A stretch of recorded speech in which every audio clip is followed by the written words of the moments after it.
Okay, नया chapter start कर रहे हैं, नया सब्जेक्ट स्टार्ट कर रहे हैं, बिजनेस एनालिसिस। ठीक है, बिजनेस एनालिसिस जब भी करेंगे तो एक बात तो याद रख लो कि इसमें थोड़ी सी कोडिंग है, आपको वो कोडिंग जैसी है वैसे ही रिवाइज करनी पड़ेगी। ठीक है, वो कोडिंग वैसे ही रिवाइज होगी जैसे आप कंप्यूटर में करते होते थे ना, कि कुछ वैसे ही लिखना पड़ता था जो डायग्राम्स आते थे। तो इसमें भी ऐसी ही है, कुछ कोडिंग है जो आपको ऐसे ही कोडिंग लिखनी पड़ेगी। आपको मीनिंग क्लियर हो जाएगा तो आपको इजी रहेगा। तो सबसे पहले आ गया business, first chapter business analytics. इसका बिजनेस एनालिटिक्स होता क्या है? बिजनेस एनालिटिक्स क्या है? Taking in and processing historical business data. जो भी बिजनेस डाटा है, ठीक है, बिजनेस का डाटा को हिस्टोरिकल यानी कि पास्ट के डाटा को एक प्रोसेस में लिखना, एक तरीके से लिखना, उसको बोलते हैं बिजनेस एनालिटिक्स। ठीक है, अब एनालिटिक्स क्या है? Analytics means identify data pattern, ठीक है, ट्रेंड और रूट कॉज। ट्रेंड यानी कि ये देखना कि बिजनेस जो है अपवर्ड जा रहा है या डाउनवर्ड जा रहा है। ठीक है, आने वाले टाइम में हमारा बिजनेस ग्रो करेगा या नहीं करेगा, ये चेक करना। देन पैटर्न, पैटर्न क्या है? जैसे हमें पता चलता है कि अब हमारा बिजनेस हाई हाई हाई जा रहा है, देन लो आ गया, फिर हाई जा रहा है, फिर लो आ गया। तो ये ट्रेंड बताता है कि अब आने वाले टाइम में अब लो जाने वाला है कि हाई जाने वाला है। ठीक है, तो वो एक पैटर्न फॉलो करता है, तो उस पैटर्न को हमें पता चलता है। रूट कोज, अगर हमारे बिजनेस में कोई प्रॉब्लम हो रही है, ठीक है, हमें किसी प्रॉब्लम फेस करनी पड़ रही है, कोई लॉस फेस करना पड़ रहा है, तो हम उसका रूट कोज ढूंढेंगे कि ये क्यों फेस करना पड़ रहा है। तो वो भी कहाँ से पता चलेगा? हमें हमारे पास्ट के डाटा से ही पता चलेगा, हिस्टोरिकल डाटा से ही पता चलेगा। जो डाटा ड्रिवन कंपनीज होती हैं वो डाटा को कैसे ट्रीट करती हैं? Data treat as a business asset. ठीक है, जो डाटा है वो क्या है? एसिड है।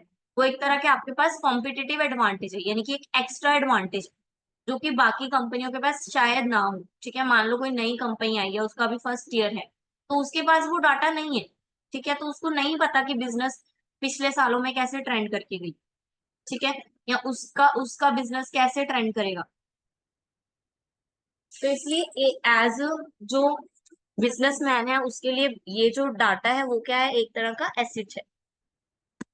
नाउ सक्सेस, बिजनेस एनालिटिक्स के सक्सेस किस पे डिपेंड करती है? डाटा की क्वालिटी पे, कि कौन सा डाटा है आपके पास, क्वालिफाइड डाटा है या अनक्वालिफाइड डाटा है। ठीक है, स्किल एनालिटिक्स, जो भी उसको एनालाइज कर रहा है, जो टेक्निकल पर्सन है जो उसको एनालाइज कर रहा है, उसकी स्किल पे कि वो कितने अच्छे से उस डाटा को एनालाइज कर पा रहा है और हमें उससे गेन दिलवा रहा है। ठीक है, then business analytical is a critical tool, एक क्रिटिकल टूल है। ठीक है, इसमें क्या क्या आता है? डाटा कलेक्शन, यानी कि डाटा को इकट्ठा करना, उसको मेजर करना।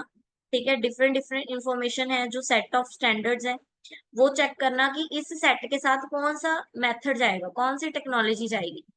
ठीक है, हम देखते हैं ना mean mode medium, mean mode medium में भी ऐसा होता था ना कि डिस्क्रीट के साथ मीन नहीं जाता या मोड नहीं जाता, मोड में डिस्क्रीट सीरीज नहीं होनी चाहिए, 0.5 वाली सीरीज ही होनी चाहिए, तो मोड वर्क नहीं करता।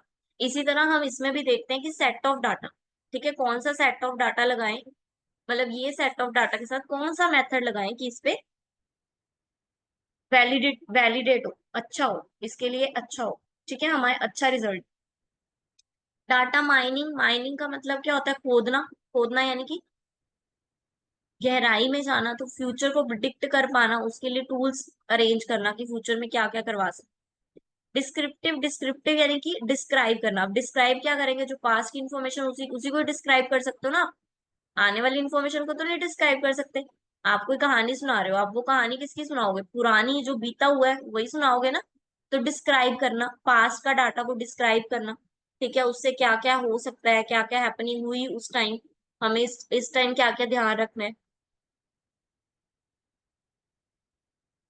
वो डिस्क्रिप्टिव था, ये प्रिडिक्टिव है। प्रिडिक्टिव यानी कि प्रिडिक्ट करना। प्रिडिक्ट क्या करते हैं? अब हम अनुमान लगाना। अनुमान किसका लगाते हैं? फ्यूचर का अनुमान लगाते हैं। तो मतलब कि प्रिडिक्टिव एनालिटिक में क्या करेंगे? फ्यूचर के बारे में, फ्यूचर के आउटकम्स के बारे में प्रिडिक्ट करेंगे। कहाँ से? पुराने डाटा को देखकर। डाटा विजुअलाइजेशन, विजुअलाइजेशन क्या होता है? कि आपको देखते ही सेंस ऑफ इंफॉर्मेशन आ जाए, आपको देखते ही पता चल जाए कि ये क्या दिखा रहा है। आप ग्राफ देखते हो, मान लो आप स्टॉक मार्केट में हो, ठीक है, आप स्टॉक्स देखते हो, तो आपको स्टॉक्स में क्या दिखेगा? 33। ठीक है, वो एक सेकंड में 34 हो गया, एक सेकंड में 33.3 हो गया, एक सेकंड में 35 हो गया। ऐसे ही होता है ना, स्टॉक चेंज होते रहते हैं रेट उसके। तो आप कहोगे ये क्या हो रहा है, समझ ही नहीं आ रहा मुझे तो, अभी 30 था अभी 32 हो गया। लेकिन वही अगर वो आपको स्टॉक का चार्ट दिखाए, वो जो कैंडल चार्ट्स आप देखते हो या सिंपल चार्ट, लाइन चार्ट देख लो, तो जब वो चार्ट देखोगे वहां पे एक रेड लाइन और एक ग्रीन लाइन होती है। ठीक है, तो जैसे ही आप उसको देखोगे वो आपको समझ में आ जाएगा कि ग्रीन आ गई मतलब ये ग्रो करना शुरू हो गया, रेड आ गई मतलब ये लो होना शुरू हो गया। तो पाई चार्ट क्या है, आपको देखते ही, एक विजुअली ही देखते ही सेंस ऑफ इंफॉर्मेशन दे दे। ठीक है, उसको बोलते हैं डाटा विजुअलाइजेशन, जिसमें कि ग्राफ, चार्ट, ये सब आता है। नाउ फ्यूचर ट्रेंड्स आ गए। फ्यूचर ट्रेंड्स बिजनेस एनालिटिक्स में फ्यूचर को एनालाइज करने के लिए, फ्यूचर के डाटा को एनालाइज करने के लिए, इंप्रूव करने के लिए कुछ ट्रेंड्स यूज किए जाते हैं। फर्स्ट आ गया ब्लॉकचेन टेक्नोलॉजी। तो ब्लॉकचेन टेक्नोलॉजी क्या है, data analytics and corporate organisation are thinking about combining big data with blockchain technology in order to speed up operation and develop better anti-fraud system in light of the emergency of cryptocurrencies that use this technology। ठीक है, हाँ जी। तो data blockchain क्या है, बड़े से data को, बड़े नंबर को छोटे छोटे नंबर में बांट दे। क्रिप्टो करेंसी आप देख सकते हो, आपको कम रेट में भी मिलती है, कम अमाउंट में कम यूनिट्स मिल जाते हैं। तो वो क्या है, उन्होंने क्या किया, बड़ा था कि क्रिप्टो करेंसी बड़ा डाटा था, उसको उन्होंने ब्लॉक चेन में बांट दिया, यानी कि छोटे छोटे हिस्सों में बांट दिया। प्रिडिक्टिव एनालिसिस अभी हमने ऊपर पढ़ा। प्रिडिक्टिव एनालिसिस क्या है, हम अपनी प्रॉब्लम्स को देखेंगे और फ्यूचर को एनालाइज करेंगे कि फ्यूचर को हमें कितना प्रॉफिट होएगा, कितना रिस्क होएगा, कंपनी कैसे ऑपरेट करे। ठीक है, आईओटी, आईओटी क्या है, quickly and is anticipated to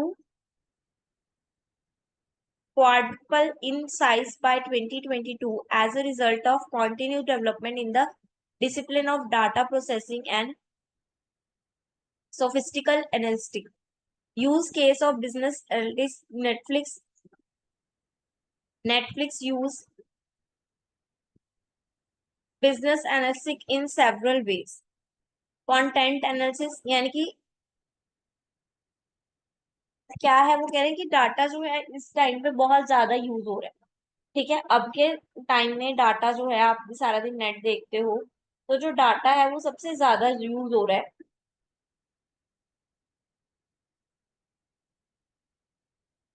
from 2022 से, तो इसके यूजेस जो है, केसेस जो है इन्होंने बता दिए। पहला केस इन्होंने दिया नेटफ्लिक्स का।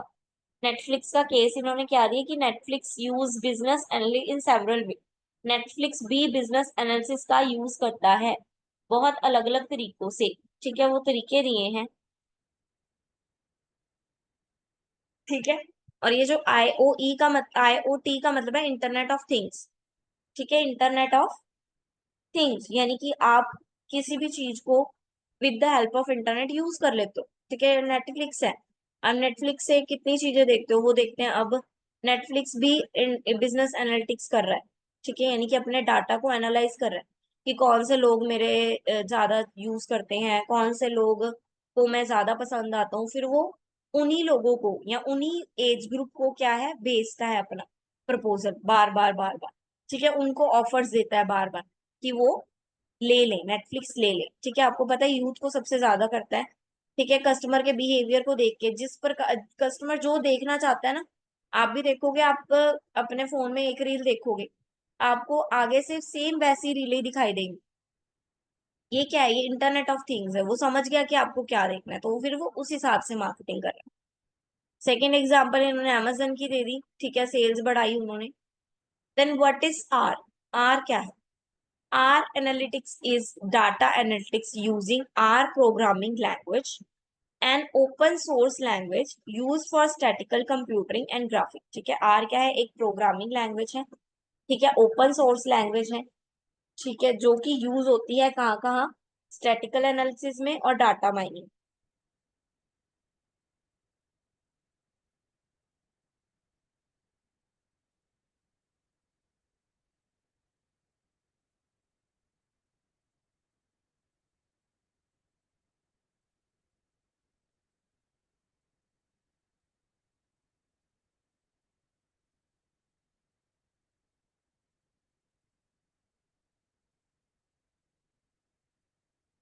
ठीक है, इसकी एडवांटेजेस और डिसएडवांटेज, जैसे अब जावा ये सब लैंग्वेजेस पढ़ते हो, वैसे आर भी एक लैंग्वेजेस है। एक लैंग्वेज है, ठीक है, मॉड्यूलर लैंग्वेज है, मॉडर्न लैंग्वेज है, ठीक है, प्रोग्रामिंग लैंग्वेज है। इसके कुछ एडवांटेजेस भी हैं और डिसएडवांटेजेस भी हैं।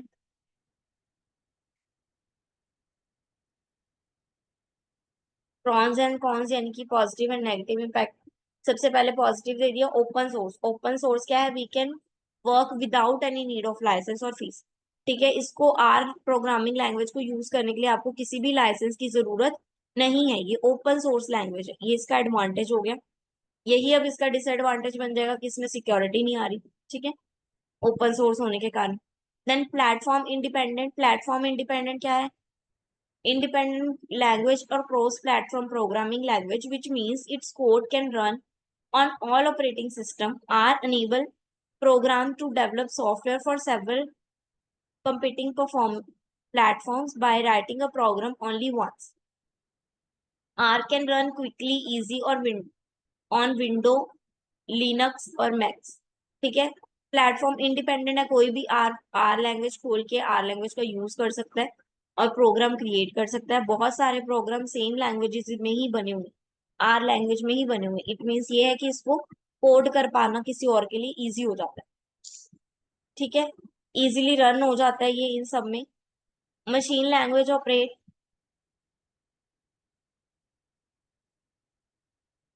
ठीक है, आर जो है अलाउ करता है बाकी और बहुत सारी मशीनी लैंग्वेज को भी कि वो ऑपरेट कर सकें, क्लासिफाई कर सके उसके डाटा को।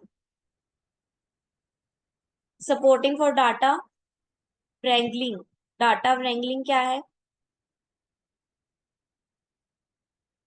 Transferring messy data into structured form. ठीक है, जो भी डाटा मैस हुआ होगा, ठीक है, यानी कि ऐसे ही इधर उधर उठा के लिखा गया होगा, तो ये आर क्या करेगा? आर प्रोग्रामिंग लैंग्वेज क्या करती है? उसको एक स्ट्रक्चर फॉर्म में बना के दे देती है, दे सकती है, दे देती।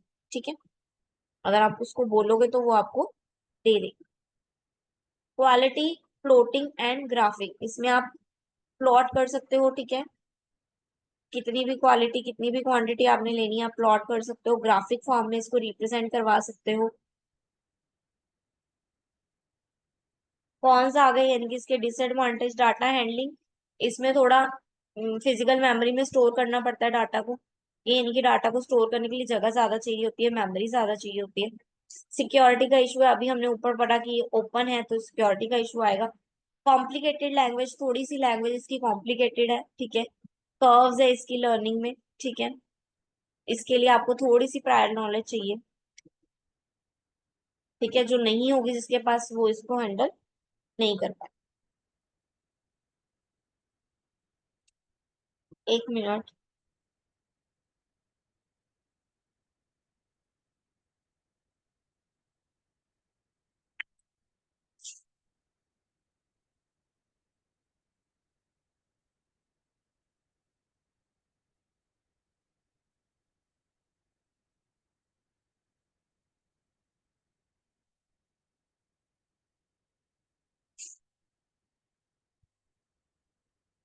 लेसर स्पीड, थोड़ी सी स्पीड कम है इसकी। Then what is R vector? R vector क्या है? The basic structure in R is vector. जो बेसिक स्ट्रक्चर है आर को, आर लैंग्वेज को क्रिएट करने का जो बेसिक स्ट्रक्चर है उसको वेक्टर बोलते हैं। ठीक है, हम कोड बोलते हैं, कोडिंग बोलते हैं जैसे। ठीक है, इसी तरह आर स्ट्रक्चर को क्रिएट कर आर लैंग्वेज को क्रिएट करने का जो बेसिक स्ट्रक्चर है उसको वेक्टर बोलते हैं। Vector is a sequence of data elements of the same basic type, numerical, character, logical, factor. ठीक है, अब जैसे create a vector in R, R में अब वेक्टर क्रिएट किया है, कैसे यू क्रिएट करेंगे? We use this function to create a vector. जब भी वेक्टर क्रिएट करना है तो आपने ये फंक्शन यूज करना है। जैसे हम पहले प्रोग्राम में क्या करते थे? इक्वल टू यूज करते थे ना, जब हम अपने स्कूल टाइम में कोई फंक्शन क्रिएट करते थे, कोई कोडिंग करते थे, तो हम इक्वल टू का साइन लिखते थे ना सबसे आगे। तो वो उसका था, वो उस लैंग्वेज का था। इस लैंग्वेज का क्या है? इस लैंग्वेज का सी और ब्लैंक क्या ब्रैकेट। ठीक है, सी और ब्रैकेट ये इस लैंग्वेज का वेक्टर है, मेन मतलब मेन पॉइंट है, ये लिखना ही लिखना है। तो क्रिएट अ वेक्टर आप कैसे क्रिएट करोगे? स्ट्रिंग लाइन में क्रिएट करोगे सबसे पहले। ये वाला, ये वाला साइन, देन सी, देन आपका ब्रैकेट आ गया, उसके अंदर आपने जो भी लिखना है वो लिख सकते हो, ब्रैकेट क्लोज कर दो। प्रिंट, फिर ब्रैकेट ओपन एंड क्लोज, आपको आउटपुट ये दिखेगा, आउटपुट में आपको ये आ जाएगा, आउटपुट आपका ये आ जाएगा, बस नाम लिखा हुआ, लिखा आपने ऐसे, ठीक है, आपने उसके आगे एम्प्लॉय भी लिख दिया, आपको आउटपुट में ये आएगा, ठीक है।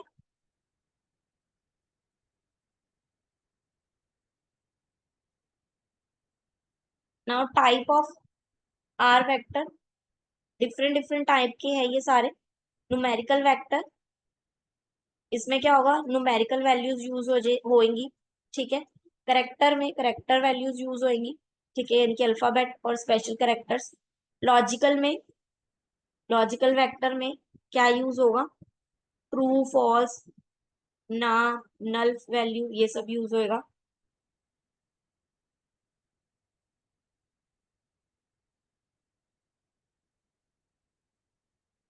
ठीक है, अब इसने अर्थमेटिकल ऑपरेशंस किया यानी कि न्यूमेरिकल, तो वेक्टर लगाया, वेक्टर वन लगाया, सी जीरो और टू लिख दिया, फिर वेक्टर टू लगाया, सी ब्रैकेट में जो रकमें लिखनी थी वो लिख दी, ठीक है, ये आपने लिख दी, ये आपने लिख दी।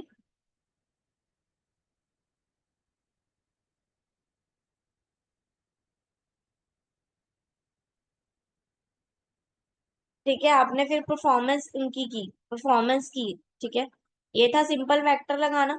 अब परफॉर्मेंस कर रहे हो, परफॉर्मेंस कैसे, एडिशन ऑफ वेक्टर लिखा आपने, 1+2, 1+2 यानी कि पहला और दूसरा दोनों का एडिशन, तो क्या आ गया, 2, 5। सब्ट्रैक्ट, सब्ट्रैक्ट में -2 -2 और -1, पहले का आंसर आ गया -2, दूसरे का आंसर आ गया -1, ठीक है। मल्टीप्लाई, दोनों का मल्टीप्लाई आ गया, ऊपर वाले को मल्टीप्लाई किया 0, नीचे वाले को मल्टीप्लाई किया 6। डिवीजन, डिवीजन दोनों की डिवीजन की, पहले और दूसरे की, तो आपको ये आंसर, ठीक है, अलग अलग आंसर आए हैं ये पहले वाले वेक्टर का है, दूसरे वाले वेक्टर का है, पहले वाले वेक्टर का है, दूसरे वाले वेक्टर।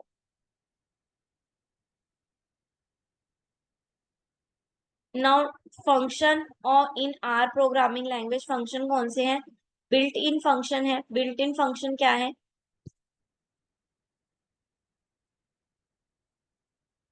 ठीक है, जैसे बाकी सभी लैंग्वेज को भी कमांड फंक्शन की जरूरत होती है, इसी तरह इसको भी कमांड फंक्शन की जरूरत है, तो इसके अलग अलग टाइप हैं। बिल्ट इन फंक्शन है, बिल्ट इन फंक्शन क्या है, predefined function that are available in R programming language, perform common task और ऑपरेशन, ये वो है जो कॉमनली यूज होता है, वो अपने आप ही कर देता है, इसको ये बिल्ट इन है, ठीक है, अपने आप ही अंदर डाला हुआ है, आपको कुछ एक्स्ट्रा ऐड करने की जरूरत नहीं।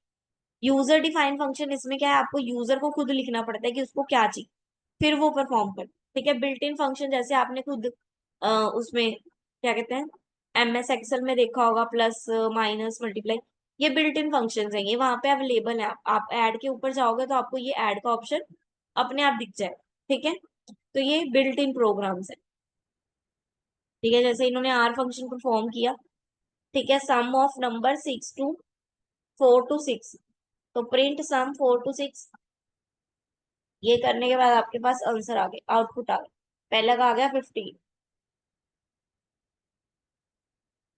जिसमें आपने सम किया था, सम यानी कि ऐड, ठीक है। यूजर डिफाइंड फंक्शन क्या है, यूजर डिफाइंड फंक्शन जो आप बोल के बोलते हो कि मुझे इवन नंबर ला के दो, मुझे ओड नंबर ला के दो, मुझे नल वैल्यू बताओ, तो वो सारे हो गए इवन और ओड, ठीक है। जैसे R function, X is even और odd, whether X is even और ओड, ठीक है।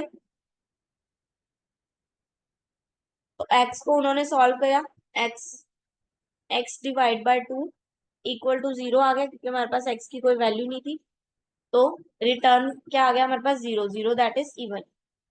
एल्स रिटर्न ओड, वो बोल रहा है कि इवन है या ओड है, आपने बता, तो पहले केस में वो बोल रहा है इवन ओड 4, 4 नंबर प्रिंट किया आपने तो 4 का आंसर दे रहा है वो इवन, ओड नंबर प्रिंट किया आपने तो उसका आंसर दे रहा है वो ओड, 3 नंबर प्रिंट किया आपने उसका आंसर दे रहा है वो ओड, ठीक है, वो आपके नंबर का आंसर दे रहा है। पहले में हमने 4 प्रिंट किया तो उसने नंबर दे दिया इवन, 3 प्रिंट किया उसका नंबर दे दिया ओड, ठीक है, तो ये आपने फीड किया उसमें उसमें कि अगर टू आएगा तो मुझे इवन चाहिए, और उसके अलावा उसके अलावा कोई और आएगा, ठीक है, जो भी रकम टू से मल्टीप्लाई होती होगी उसका मुझे इवन नंबर, उसका इवन लिखना है। बाकी कुछ भी हो उसको ओड लिखना है। तो उसने वैसे ही किया। आपने उसको कमांड दी कि फोर का बता, तो उसने बता दिया इवन।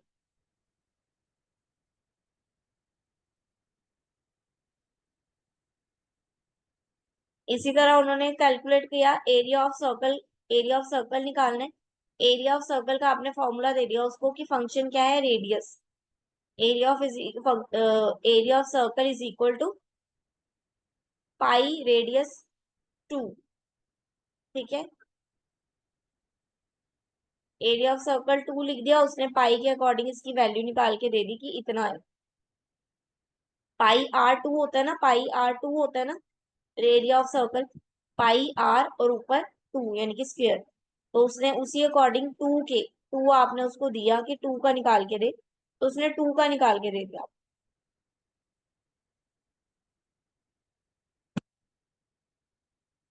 Is it clear?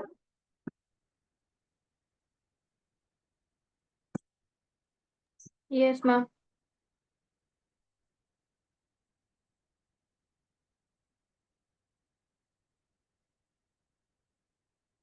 ये कुछ परफॉर्मेंस है जो ये कर रहा है।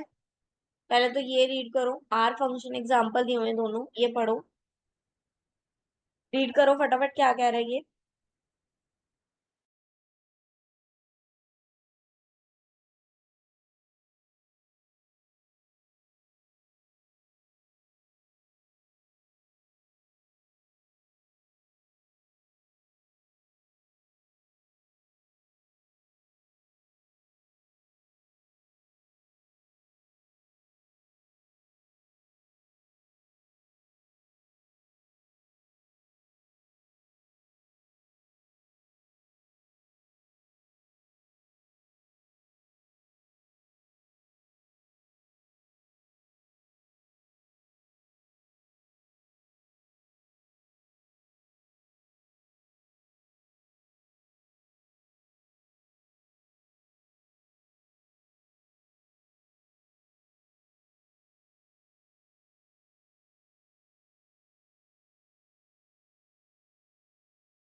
हाँ जी, पढ़ लिया? पढ़ा बेटा? Multiple input multiple output. क्या कह रहा है कि मल्टीपल इनपुट डालोगे, अगर आप ज्यादा इनपुट डालोगे तो वो ज्यादा आउटपुट देगा। ठीक है, कम इनपुट डालोगे तो कम आउटपुट। ठीक है, स्मॉल फंक्शन परफॉर्म करोगे, कम फंक्शन परफॉर्म करोगे तो वो एक लाइन में आंसर दे देगा। ज्यादा फंक्शन परफॉर्म करोगे तो फिर वो उसको एक्सप्रेस कर देगा। अगर आप इनलाइन फंक्शन की कमांड दोगे उसको,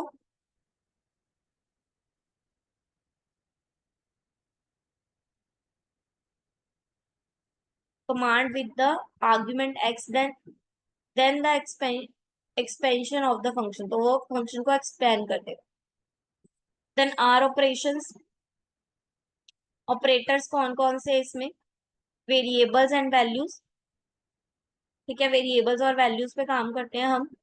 we use the plus operator to add together two values. ठीक है, दो वैल्यू को अगर हमने ऐड करना तो हम प्लस का साइन लगा देते। ठीक है, तो वो वेरिएबल्स बता रहे हैं और वैल्यूज बता रहे हैं कि वैल्यूज के बीच में अगर आप प्लस का साइन लगा देते हो तो इट मीन्स आप ऐड करना चाह रहे हो।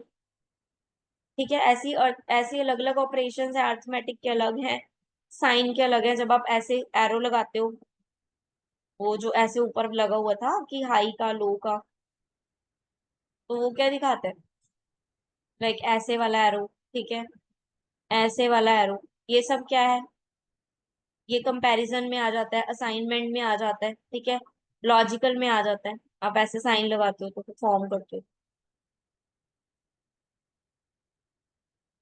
ठीक है, अब उन्होंने एग्जाम्पल दे दिए, ये मिटेगा कहाँ से, ये अब रिमूव कहाँ से होगा।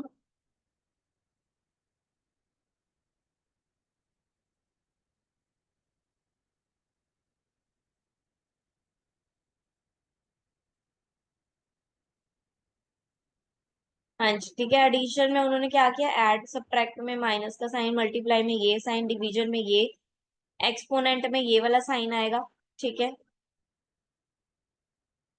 मॉड्यूलस में परसेंटेज का साइन आएगा, ठीक है, यानी कि रिमाइंडर फॉर डिवीजन जो बच गया। देन इंटीजर में हमें परसेंटेज डिवाइड परसेंटेज, पहले की परसेंटेज को दूसरे की परसेंटेज के साथ डिवाइड करना, और मॉडुलर में पहले की परसेंटेज को दूसरे की परसेंटेज के साथ मल्टीप्लाई।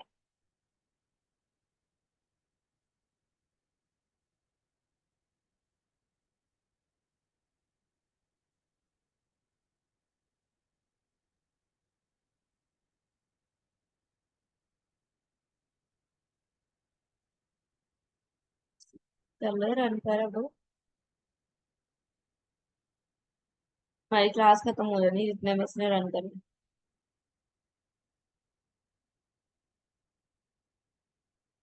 अरे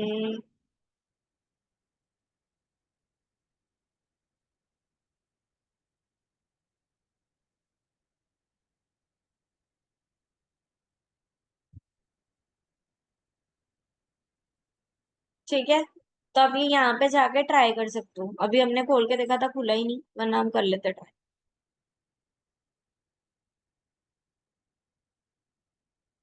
Then what is pipe operator in R?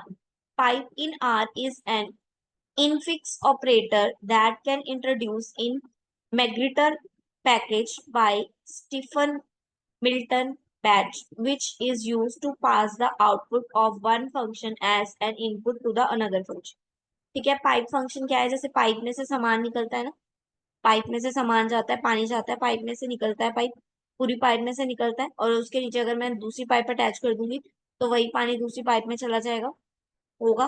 तो इसी तरह ये कह रहे हैं कि अगर आपका कोई इनपुट है फर्स्ट का या आउटपुट है फर्स्ट फर्स्ट तो उसका परफॉर्मेंस का, वो आपके सेकंड जो रनिंग प्रोग्राम है उसका क्या बन जाएगा, इनपुट बन जाएगा। सेकंड फंक्शन का इनपुट भी बन सकता है अगर आप चाहो तो, with the help of pipe operator.